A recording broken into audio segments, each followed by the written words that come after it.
Alright, hello there, thrill seekers. I thought I'd talk to you about Mad Magazine on today's video. This is probably why I don't get, invited to talk to people like Rupert Spira and Philip Goff, and I don't know why I don't get on Lex Friedman's show and all this stuff. They don't, they don't want to talk to a guy who talks about Mad Magazine. But this is something I think is significant, and that's why I wanted to talk about it, even though it might seem facetious. It's an article I first came across in this book called The Voodoo Mad, and I must have bought this book when I was in, junior high school, maybe even earlier than junior high school age. It's still, I think you can still get The Voodoo Mad. I think all the Mad books are still in print, or, even if they're not in print, you can still get them pretty easy. And it was such a big influence in my life that I actually went out and tracked down, I think on eBay, the issue that the article originally appeared in. It appeared in the, June 1959 issue of Mad Magazine, and here it is. Of course, this was printed before I was born, so I didn't see it in here. But the article is titled, How to Be a Mad Nonconformist. And I'm going to show you just a little bit of it, and then maybe we'll talk about it. Okay, here's some of their examples of what it is to be a mad nonconformist. So they're comparing an ordinary conformist, ordinary nonconformist, and a mad nonconformist. For music, ordinary conformists play insipid show scores, dismal pop tunes conducted by Jackie Gleason, sickening dance music by Guy Lombardo, rock and roll hits by Ricky and Elvis, and occasional works of Gershwin and Tchaikovsky on complicated hi-fi sets. Remember, this is written in 1959. Ordinary nonconformists play obscure folk songs sung by obscure folk, dull chamber music played in dull chambers, Wagnerian operas in their entirety, Gregorian chants, and readings of minor Welsh poets on super complicated stereo hi-fi sets. Mad nonconformists play bird calls, tap dancing and exercise lessons, transcriptions of Senate committee hearings, Gallagher and Sheen, I don't know who they are, I should look that up, The Singing Lady, I don't know who that is, I should look that up, and theme music from famous monster movies, which I do have several records of, on easy-to-operate hand-wound Victrolas. I actually used to have one of those. Okay. Next up, clothing. Ordinary conformists wear narrow-shouldered, charcoal gray Ivy League suits, button-down shirts with tight collars, silly caps, cramped Italian-style shoes. Females wear empire dresses and shoes with spike heels that constantly break off. Ordinary nonconformists wear sloppy-looking sweatshirts, grimy blue jeans, arch-crippling sandals, and scratchy beards. Among the females of this group, leotards are usually substituted for blue jeans, and the scratchy beards are optional. Mad nonconformists wear smart-looking mad straitjackets, glamorous opera capes, roomy knickers, which means something different in American English from British English, comfortable keds, which is a kind of tennis shoes, I think they still make them, and lightweight pith helmets, which offer good protection in bad weather and provide storage space for the day's lychee nuts. Let's skip over to reading.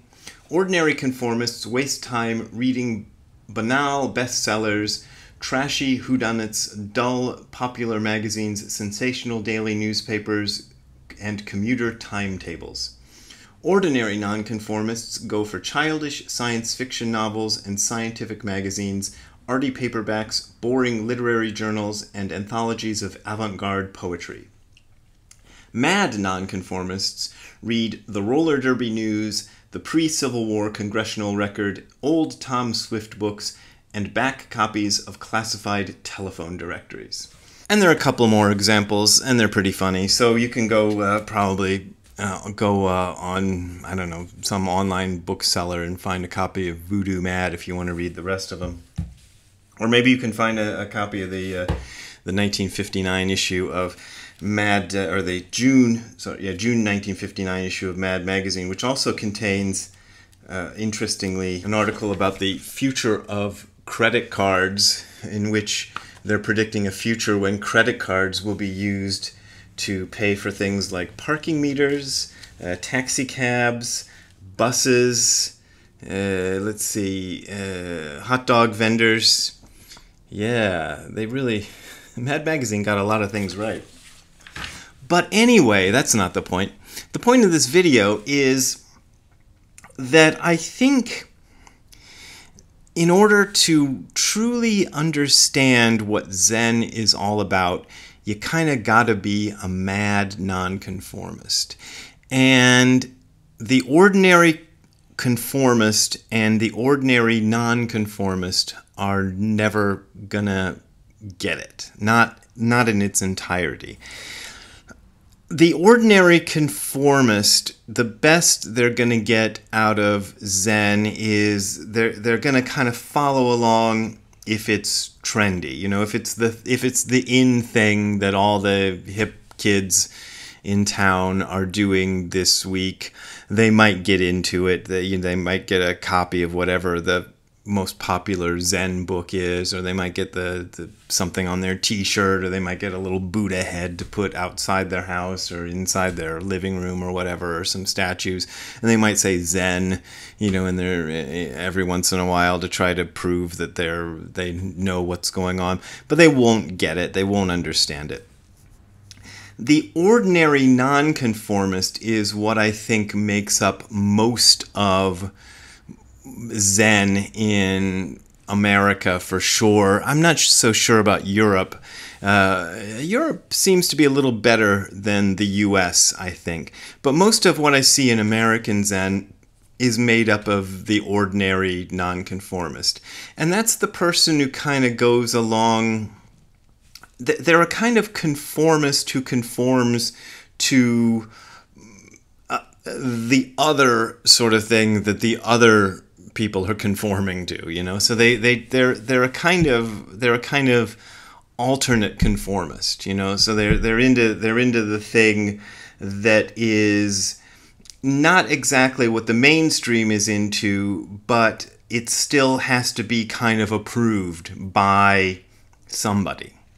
You know, they're still kind of looking to a peer group or some kind of authority of some sort to try to figure out what's cool, you know, and if it's cool enough within that hipster group, you know, of intelligentsia, you know, they're kind of swayed by whatever's hip.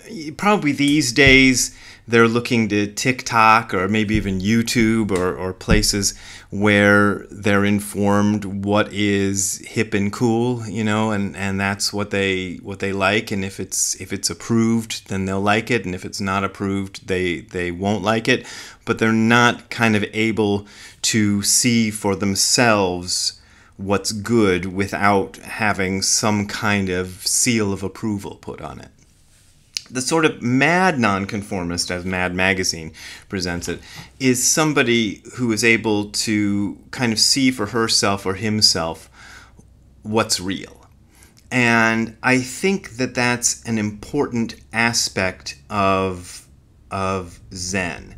And the interesting thing about the mad nonconformist is they don't often look all that different from the ordinary conformist. That is, they don't always present as a nonconformist. They don't always look all that crazy. Like the ordinary nonconformist makes an effort to let you know as soon as you see them that I belong to the group of nonconformists. They'll do something funny with their hair or their clothing or their piercings or whatever. You know, they always try to make an effort to make sure that you know as soon as you see them that they are, look, I'm a nonconformist. The mad nonconformist may do that, or they may not. My favorite example would be Jimmy Image from Zero Defects. He's definitely a mad nonconformist. He's the lead singer of Zero Defects. He looks weird, and always has, ever since I first met him. So outward appearances, you definitely know that you're meeting somebody who is not your average person. So there's an example of a mad nonconformist who really looks like a mad nonconformist. Then there are other examples. My wife, for example, doesn't look like she looks like anybody.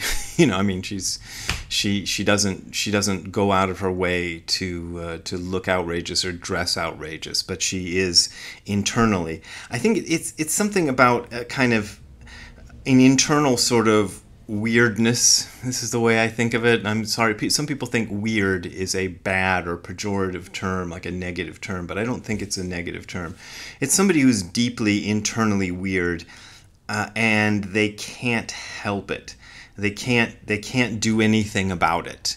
It's not something they've put on as an act, or that they're trying to do because they want to be that way, or they like to be seen that way, or something like that.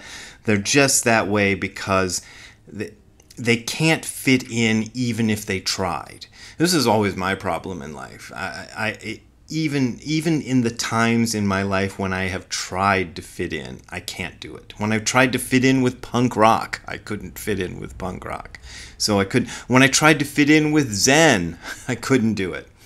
But in order to do Zen, you have to be that kind of mad nonconformist. And this may be what keeps me out of mainstream Zen. This is why I can't go along personally with mainstream Zen at all, because it's just full of ordinary nonconformists. It's full of people who look like they're not going along with the crowd, but they're just going along with another sort of crowd. And I see that and I go, oh, okay, we're going along with that crowd instead of the bigger crowd. We're going along with the slightly smaller crowd. And it's just, I can see what you're doing there. So it's just something I think is a necessary part of this practice. And if you're listening to this and you think you might be an ordinary conformist or an ordinary nonconformist, I think there is, some hope of transcending that. I think you can get across from that. You can practice with that. You can work with that. But you have to kind of transcend that sort of, you cross that line and come to the point where you've completely broken away from the ordinary, from everything that the ordinary believes in.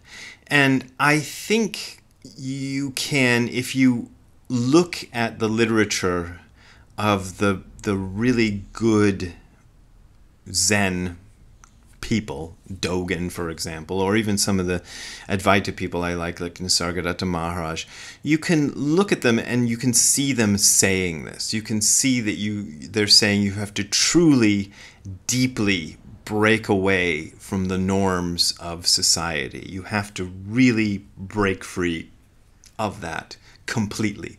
I think this is what shukkei really means, what leaving home really means.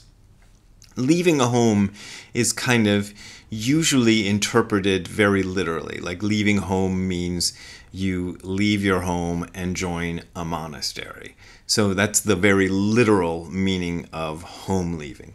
Nishijima Roshi would call people home leavers if they left home in more of the becoming a mad nonconformist sort of meaning. If I don't know if I'm conveying this well or not. That's kind of what I wanted to talk about today, and I just thought it was interesting, and maybe you got a little bit of a laugh out of it because it was from Mad Magazine. So there you go. That's what it was about. I hope you enjoyed it. And if you want to leave me a gift so I can go scouring eBay for more old Mad magazines. This actually wasn't that expensive. I think I paid about $10 for it. Some really old Mad magazines cost like hundreds of dollars, but not this one.